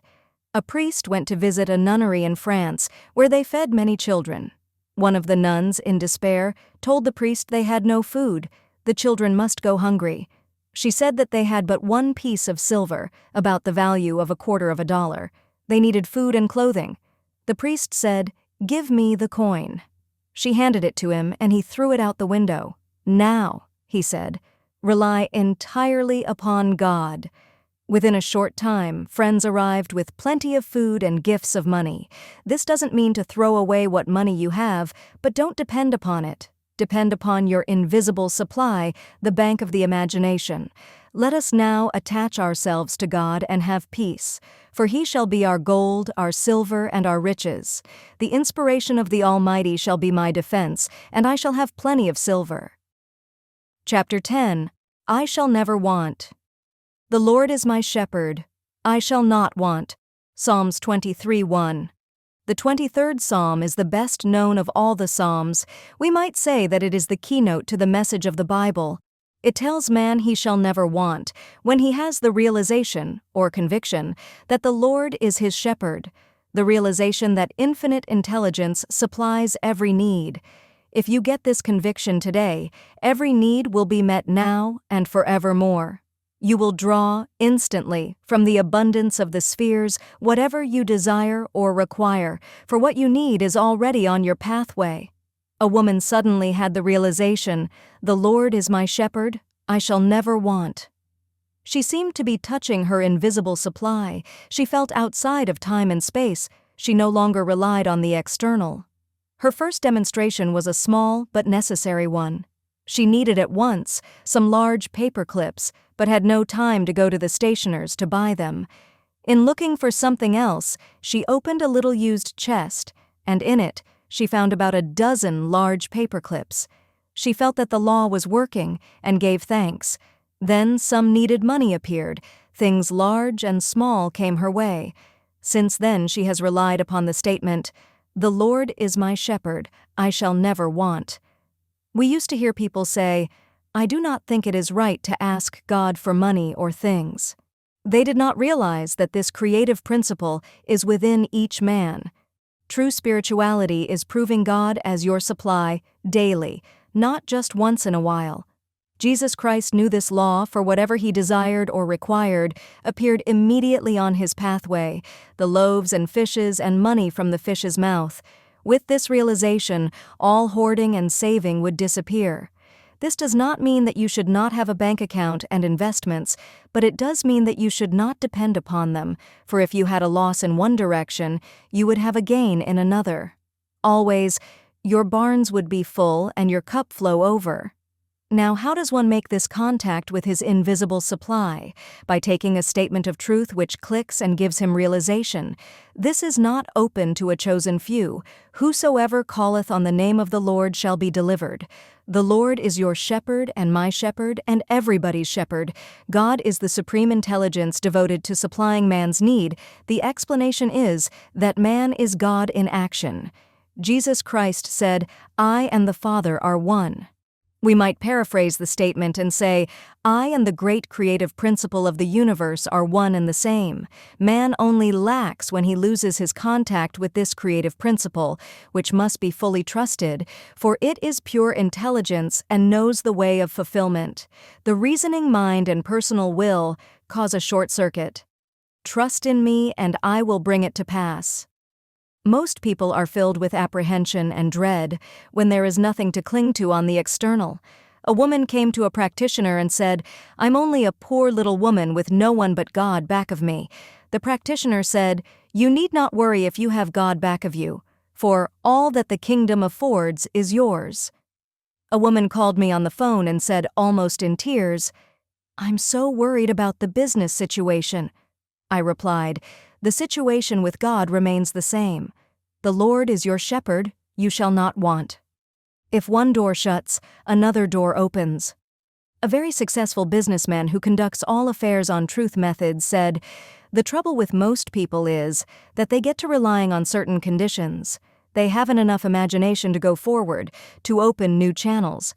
Nearly every big success is built upon a failure." I was told that Edgar Bergen lost his part in a Broadway production because they did not want any more dummies. Noel Coward got him on the Rudy Valley Radio Hour, and he and Charlie McCarthy became famous overnight. I told the story at one of my meetings of a man who was so poor and discouraged that he ended it all. A few days later came a letter notifying him that he had inherited a large fortune. A man in the meeting said, "That means when you want to be dead, your demonstration is 3 days off." Yes, do not be fooled by the darkness before the dawn. It is a good thing to see the dawn once in a while, to convince you how unfailing it is. It reminds me of an experience of several years ago. I had a friend who lived in Brooklyn near Prospect Park. She liked to do unusual things and said to me, "Come to visit me and we'll get up early and see the sunrise in Prospect Park." At first I refused, and then came the hunch that it would be an interesting experience. It was in the summer. We got up about 4 o'clock, my friend, her little daughter and myself. It was pitch dark, but we sallied forth down the street to the entrance of the park. Some policemen eyed us curiously, but my friend said to them with dignity, "We are going to see the sun rise," and it seemed to satisfy them. We walked through the park to the beautiful rose garden. A faint pink streak appeared in the east, then suddenly we heard a most tremendous uproar. We were near the zoo, and all the animals were greeting the dawn. The lions and tigers roared, the hyenas laughed, there were shrieks and howls. Every animal had something to say, for a new day was at hand. It was indeed most inspiring. The light slanted through the trees. Everything had an unearthly aspect. Then, as it grew lighter, our shadows were in front instead of behind us. The dawn of a new day. This is the wonderful dawn which comes to each one of us after some darkness. Your dawn of success, happiness, and abundance is sure to come.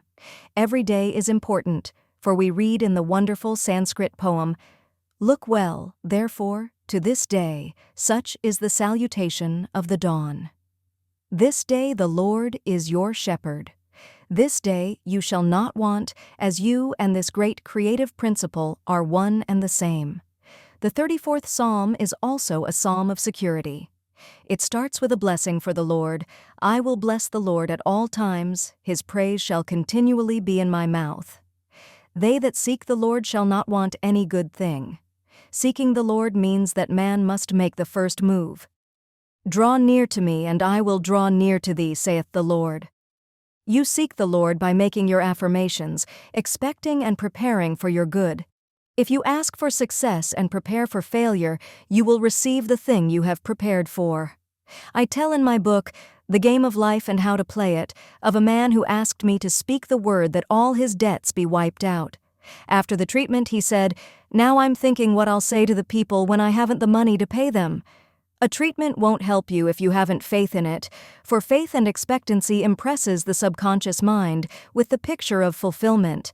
In the 23rd Psalm we read, "He restoreth my soul." Your soul is your subconscious mind and must be restored with the right ideas. Whatever you feel deeply is impressed upon the subconscious and manifests in your affairs. If you are convinced that you are a failure, you will be a failure until you impress the subconscious with the conviction you are a success. This is done by making an affirmation which clicks.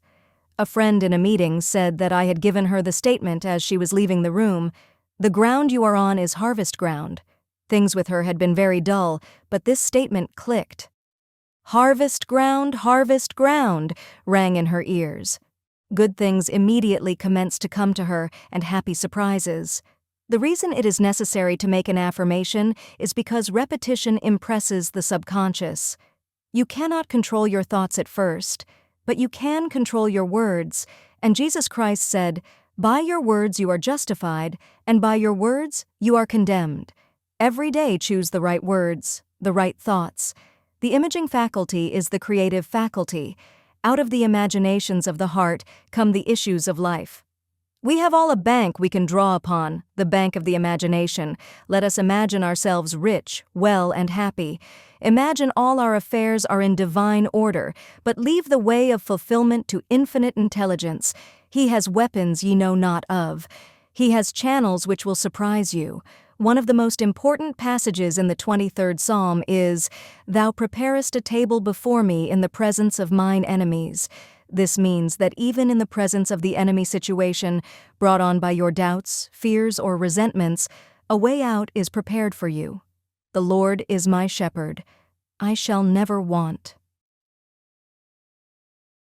Chapter 11. Look with wonder. I will remember the works of the Lord. Surely I will remember thy wonders of old. Psalms 77:11. The words wonder and wonderful are used many times in the Bible. In the dictionary, the word wonder is defined as a cause for surprise, astonishment, a miracle, a marvel.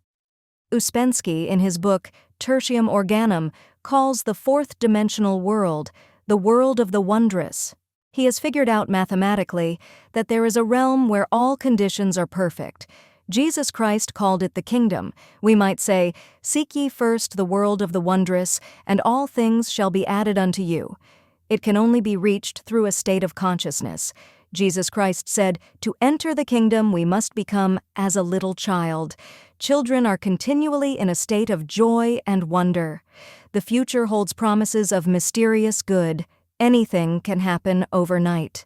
Robert Louis Stevenson, in A Child's Garden of Verses, says, "The world is so full of a number of things. I'm sure we should all be as happy as kings."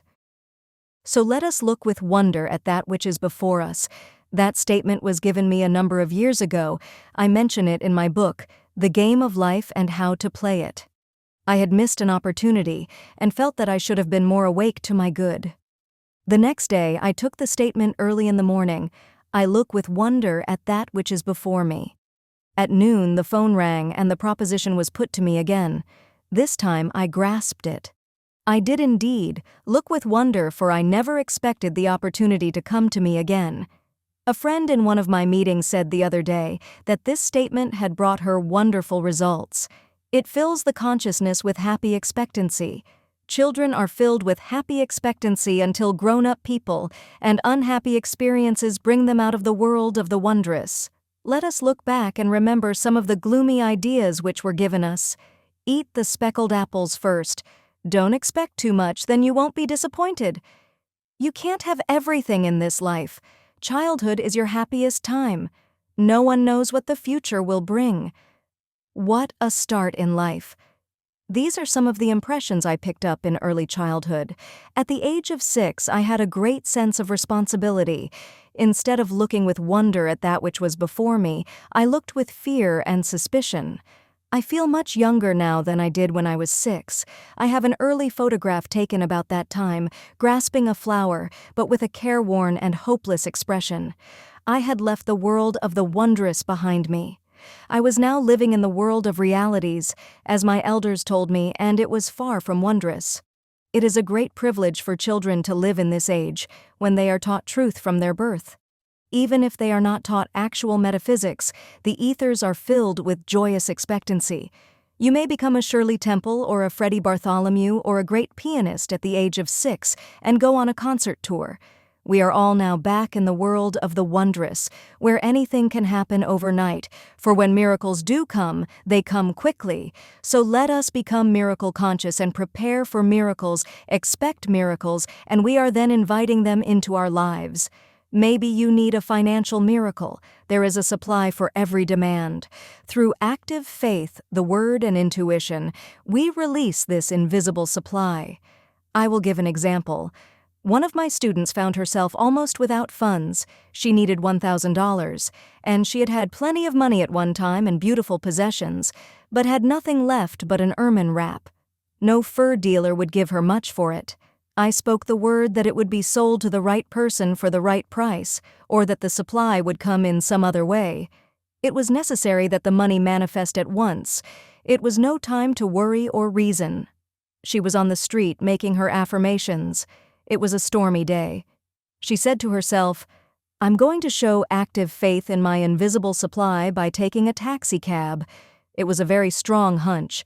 As she got out of the taxi at her destination, a woman stood waiting to get in. It was an old friend, a very, very kind friend.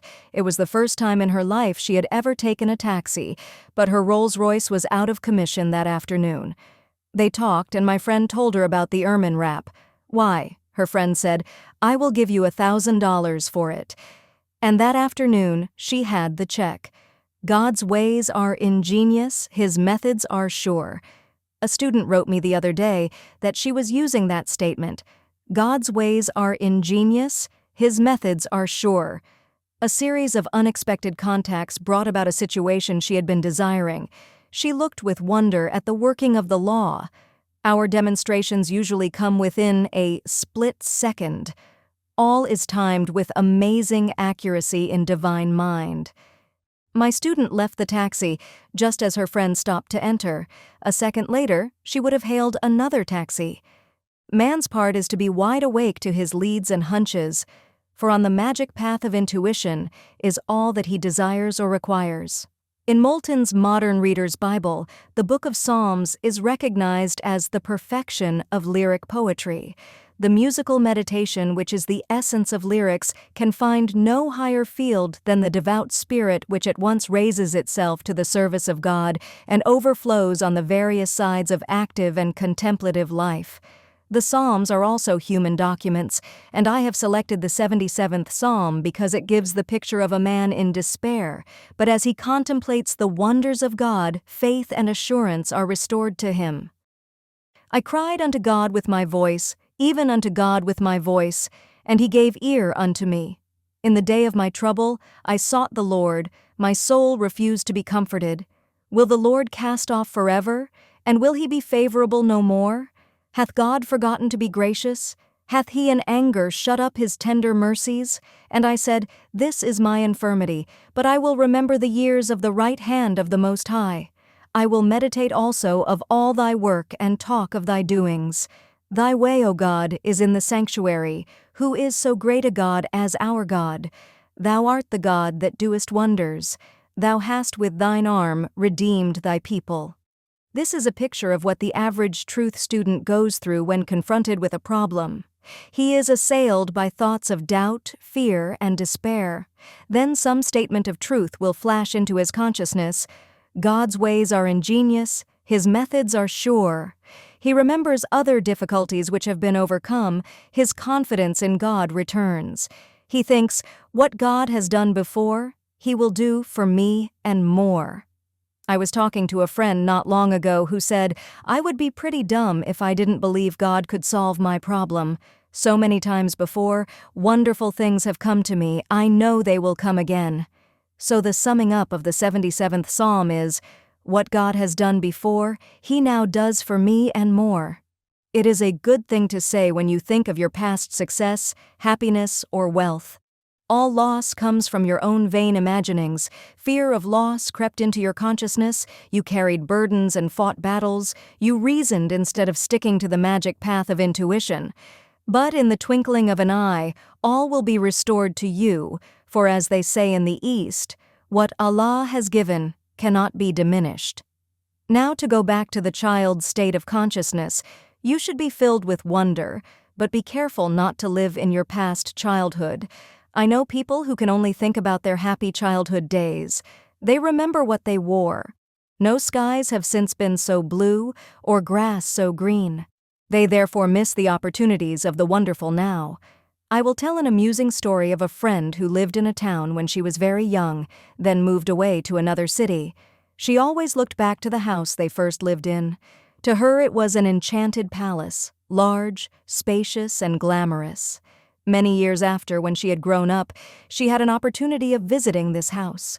She was disillusioned. She found it small, stuffy, and ugly. Her idea of beauty had entirely changed, for in the front yard was an iron dog. If you went back to your past, it would not be the same. So in this friend's family, they called living in the past iron dogging.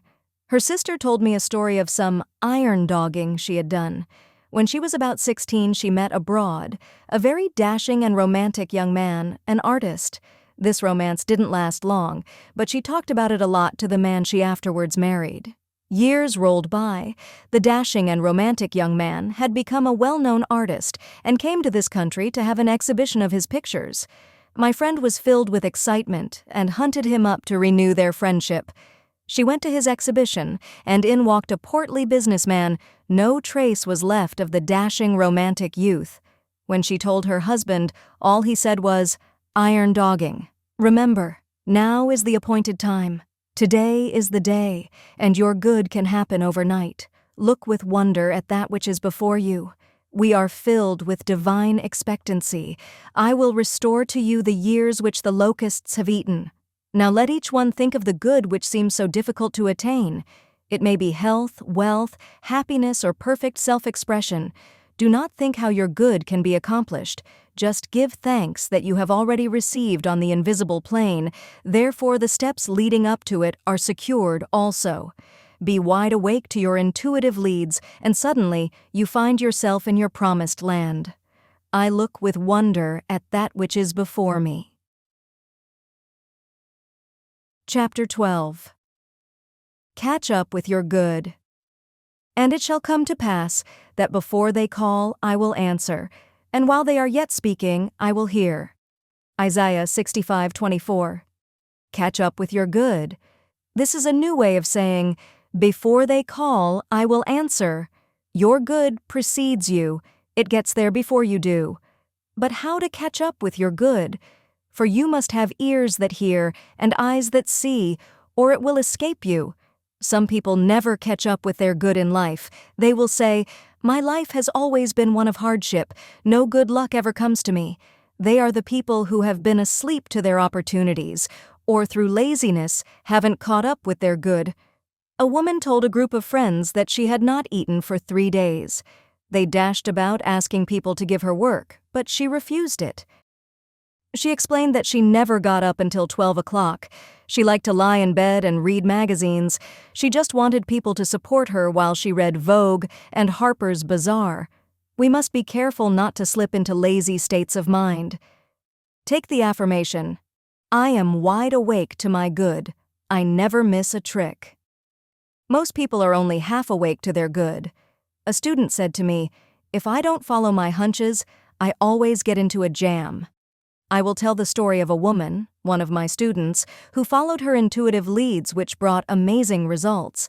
She had been asked to visit friends in a nearby town. She had very little money. When she arrived at her destination, she found the house locked up. They had gone away.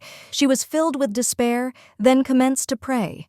She said, Infinite intelligence, give me a definite lead. Let me know just what to do. The name of a certain hotel flashed into her consciousness. It persisted. The name seemed to stand out in big letters.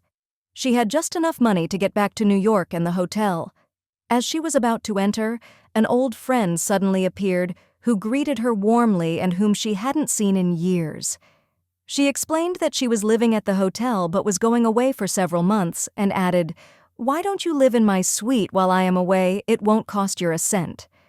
My friend accepted gratefully and looked with amazement on the working of spiritual law. She had caught up with her good by following intuition.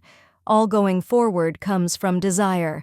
Science today is going back to Lamarck and his wishing theory. He claims that birds do not fly because they have wings, but they have wings because they wanted to fly, the result of the push of the emotional wish. Think of the irresistible power of thought with clear vision. Many people are in a fog most of the time, making wrong decisions and going the wrong way. During the Christmas rush, my maid said to a saleswoman at one of the big shops, "I suppose this is your busiest day." She replied, "Oh no. The day after Christmas is our busiest day, when people bring most of the things back. Hundreds of people choosing the wrong gifts because they were not listening to their intuitive leads. No matter what you are doing, ask for guidance. It saves time and energy and often a lifetime of misery. All suffering comes from the violation of intuition. Unless intuition builds the house, they labor in vain who build it. Get the habit of hunching, then you will always be on the magic path. And it shall come to pass that before they call, I will answer, and while they are yet speaking, I will hear. Working with spiritual law, we are bringing to pass that which already is. In the universal mind, it is there as an idea, but is crystallized on the external by a sincere desire. The idea of a bird was a perfect picture in divine mind. The fish caught the idea and wished themselves into birds. Are your desires bringing you wings? We should all be bringing some seemingly impossible thing to pass. One of my affirmations is, "The unexpected happens. My seemingly impossible good now comes to pass." Do not magnify obstacles, magnify the Lord. That means magnify God's power. The average person will dwell on all the obstacles and hindrances which are there to prevent his good coming to pass. You combine with what you notice, so if you give obstacles and hindrances your undivided attention, they grow worse and worse. Give God your undivided attention. Keep saying silently, in the face of obstacles, God's ways are ingenious, His methods are sure. God's power is invincible, though invisible. Call unto me, and I will answer thee, and show thee great and mighty things which thou knowest not. In demonstrating our good, we must look away from adverse appearances. Judge not by appearances. Get some statement which will give you a feeling of assurance. The long arm of God reaches out over people and conditions, controlling the situation and protecting my interests. I was asked to speak the word for a man who was to have a business interview with a seemingly unscrupulous person. I used the statement, and rightness and justice came out of the situation at just the exact time I was speaking. We have all heard the quotation from Proverbs, "Hope deferred maketh the heart grow sick, but when the desire cometh, it is a tree of life." In desiring sincerely, without anxiety, we are catching up with the thing desired, and the desire becomes crystallized on the external. I will give to you the righteous desire of your heart. Selfish desires, desires which harm others, always return to harm the sender. The righteous desire might be called an echo from the infinite. It is already a perfect idea in divine mind. All inventors catch up with the ideas of the articles they invent. I say in my book, The Game of Life, the telephone was seeking Bell. Often, two people discover the same inventions at the same time. They have tuned in with the same idea. The most important thing in life is to bring the divine plan to pass. Just as the picture of the oak is in the acorn, the divine design of your life is in your superconscious mind, and you must work out the perfect pattern in your affairs. You will then lead a magic life, for in the divine design, all conditions are permanently perfect. People defy the divine design when they are asleep to their good. Perhaps the woman who liked to lie in bed most of the day and read magazines should be writing for magazines, but her habits of laziness dulled all desire to go forward. The fishes who desired wings were alert and alive. They did not spend their days on the bed of the ocean, reading Vogue and Harper's Bazaar. Awake thou that sleepeth, and catch up with your good. Call on me, and I will answer thee, and show thee great and might things, which thou knowest not. I now catch up with my good, for before I called, I was answered. Chapter 13. Rivers in the Desert. Behold, I will do a new thing. Now it shall spring forth. Shall ye not know it? I will even make a way in the wilderness, and rivers in the desert. Isaiah 43:19. In this 43rd chapter of Isaiah are many wonderful statements showing the irresistible power of supreme intelligence coming to man's rescue in times of trouble. No matter how impossible the situation seems, infinite intelligence knows the way out. Working with God power, man becomes unconditioned and absolute. Let us get a realization of this hidden power that we can call upon at any moment. Make your contact with infinite intelligence, the God within, and all appearance of evil evaporates, for it comes from man's vain imaginings. In my question and answer class, I would be asked, how do you make a conscious contact with this invincible power? In reply, by your word. By your word, you are justified. The centurion said to Jesus Christ, "Speak the word, Master, and my servant shall be healed. Whosoever calleth on the name of the Lord shall be delivered." Notice the word call. You are calling on the Lord or law when you make an affirmation of truth. As I always say, take a statement which clicks. That means gives you a feeling of security. People are enslaved by ideas of lack of love, lack of money, lack of companionship, lack of health, and so on. They are enslaved by the ideas of interference and incompletion. They are asleep in the Adamic dream. Adam, generic man, ate of Maya, the tree of illusion, and saw two powers, good and evil. The Christ mission was to wake people up to the truth of one power, God. Awake thou that sleepeth. If you lack any good thing, you are still asleep to your good. How do you awake from the Adamic dream of opposites after having slept soundly in the race thought for hundreds of years? Jesus Christ said, "When two of you agree, it shall be done." It is the law of agreement.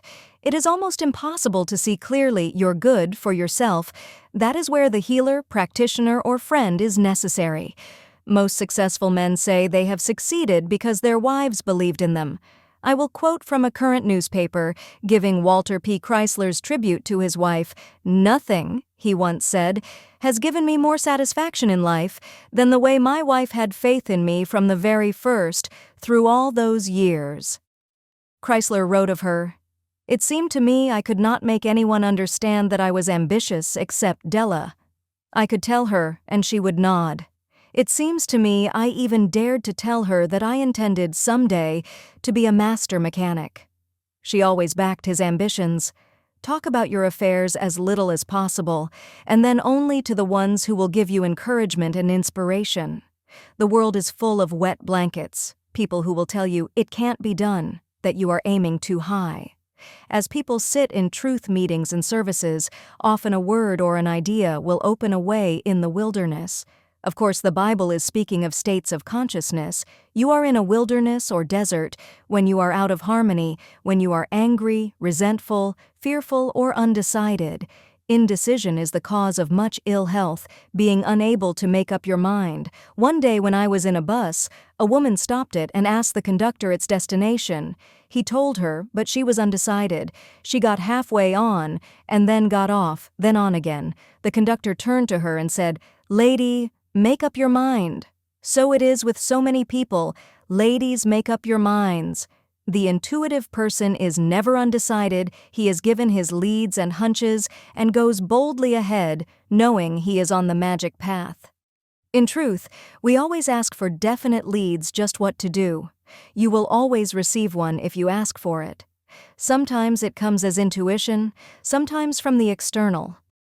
One of my students, named Ada, was walking down the street, undecided whether to go to a certain place or not. She asked for a lead. 2 women were walking in front of her. One turned to the other and said, "Why don't you go, Ada?" The woman's name just happened to be Ada. My friend took it as a definite lead and went on to her destination, and the outcome was very successful. We really lead magic lives, guided and provided for at every step, if we have ears to hear and eyes that see. Of course, we have left the plane of the intellect and are drawing from the superconscious, the God within, which says, "This is the way, walk ye in it. Whatever you should know will be revealed to you. Whatever you lack will be provided. Thus saith the Lord, which maketh a way in the sea, and a path in the mighty waters. Remember ye not the former things, neither consider the things of old." People who live in the past have severed their contact with the wonderful now. God knows only the now. Now is the appointed time. Today is the day. Many people lead lives of limitation, hoarding, and saving, afraid to use what they have, which brings more lack and more limitation. I give the example of a woman who lived in a small country town. She could scarcely see to get about and had very little money. A kind friend took her to an oculist and presented her with glasses, which enabled her to see perfectly. Some time later, she met her on the street without the glasses. She exclaimed, "Where are your glasses?" The woman replied, "Well, you don't expect me to hack 'em out by using them every day, do you? I only wear them on Sundays. You must live in the now and be wide awake to your opportunities. Behold, I will do a new thing, now it shall spring forth. Shall ye not know it? I will even make a way in the wilderness and rivers in the desert." This message is meant for the individual. Think of your problem and know that infinite intelligence knows the way of fulfillment. I say the way, for before you called, you were answered. The supply always precedes the demand. God is the giver and the gift, and now creates His own amazing channels. When you have asked for the divine plan of your life to manifest, you are protected from getting the things that are not in the divine plan. You may think that all your happiness depends upon obtaining one particular thing in life. Later on, you praise the Lord that you didn't get it. Sometimes you are tempted to follow the reasoning mind and argue with your intuitive leads. Suddenly, the hand of destiny pushes you into your right place, and under grace, you find yourself back on the magic path again. You are now wide awake to your good. You have the ears that hear, your intuitive leads, and the eyes which see the open road of fulfillment. The genius within me is released. I now fulfill my destiny. Chapter 14. The Inner Meaning of Snow White and the Seven Dwarfs. I have been asked to give a metaphysical interpretation of Snow White and the Seven Dwarfs, one of Grimm's fairy tales. It is amazing how this picture, a fairy story, swept sophisticated New York and the whole country due to Walt Disney's genius. This fairy tale was supposed to be for children, but men and women have packed the theater. It is because fairy tales come down from old legends of Persia, India, and Egypt, which are founded on truth. Snow White, the little princess, has a cruel stepmother who is jealous of her. This cruel stepmother idea appears also in Cinderella. Nearly everyone has a cruel stepmother. The cruel stepmother is a negative thought form you have built up in the subconscious. Snow White's cruel stepmother is jealous of her and always keeps her in rags and in the background. All cruel thought forms do this. The cruel stepmother consults her magic mirror every day, saying, "Magic mirror on the wall, who is the fairest of them all?" One day the mirror replies, "Thou queen, mayest fair and beauteous be, but Snow White is lovelier far than thee." This enrages the queen, so she decides to send Snow White to the forest to be killed by one of her servants. However, the servant's heart melts when Snow White begs for her life, so he leaves her in the woods. The woods are filled with terrifying animals and many pitfalls and dangers. She falls in terror to the ground, and while there, a most unusual spectacle presents itself. Scores of the most delightful little animals and birds creep up and surround her. Rabbits, squirrels, deer, beavers, raccoons, etc. She opens her eyes and greets them with pleasure. They are so friendly and attractive. She tells her story and they lead her to a little house which she makes her home. Now these friendly birds and animals symbolize our intuitive leads or hunches, which are always ready to get you out of the woods. The little house proves to be the home of the 7 dwarves. Everything is in disorder, so Snow White and her animal friends begin to clean the house. The squirrels dust with their tails. The birds hang things up, using the little deer's horns for a hat rack. When the 7 dwarfs come home from their work of digging gold, they discover the change and at last find Snow White asleep on one of the beds. In the morning, she tells her story, remains with them to keep house and cook their meals, and is very happy. The 7 dwarfs symbolize the protective forces all about us. In the meantime, the cruel stepmother consults her mirror, and it says to her, "Over the hills in the green wood shade, where the 7 dwarfs their dwelling have made, there Snow White is hiding her head, and she is lovelier far, O queen, than thee."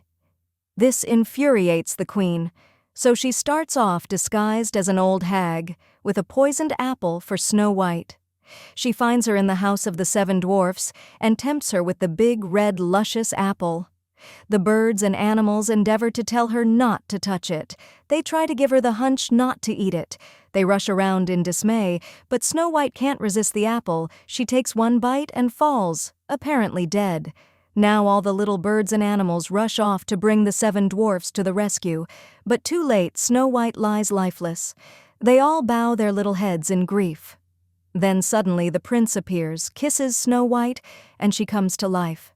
They are married and live happily ever after. The queen, the cruel stepmother, is swept away by a terrific storm. The old thought form is dissolved and dissipated forever. The prince symbolizes the divine plan of your life. When it wakes you up, you live happily ever after. This is the fairy story which has enthralled New York and the whole country.